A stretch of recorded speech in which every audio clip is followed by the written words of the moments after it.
Supreme কোর্টের নির্দেশ মেনেই চলবে স্কুল সার্ভিস কমিশন। যারা ক্লাসে ফিরেছেন সেই শিক্ষকদের নিয়ম অনুযায়ী বেতন দিতে হবে। যোগ্যদের তালিকা প্রকাশ বিতর্কের মধ্যেই বিবৃতি এসএসসি চেয়ারম্যানের। আরো একবার আপনাদেরকে জানিয়ে রাখি, আপনারা শুনতে পাচ্ছেন চারিদিকে আন্দোলন আর আন্দোলন আর আন্দোলন।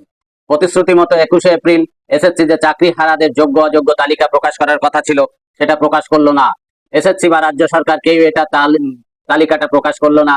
তাই গড়ে উঠেছে চারিদিকে তীব্র আন্দোলন। চাকরি হারাদের, বৈধ চাকরি হারারা আন্দোলনে মেতে উঠেছে।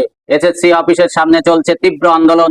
তারই মাঝে চাকরি হারাদের সঙ্গে প্রতিনিধিমূলক বৈঠকে এসএসসি জানিয়ে দিল ফার্স্ট সেকেন্ড থার্ড কাউন্সিলিং এর চাকরিপ্রাপ্তরাই বৈধ, অন্যরা অনিশ্চিত। তাই হাতে আছে ললিপপ, খুলবো দোকান, ভাজবো চপ পোস্টার নিয়ে আন্দোলন চলছে। চারিদিকে আন্দোলন এবং এই ধরনের চাকরি হারাদের জন্য চলছে আন্দোলন।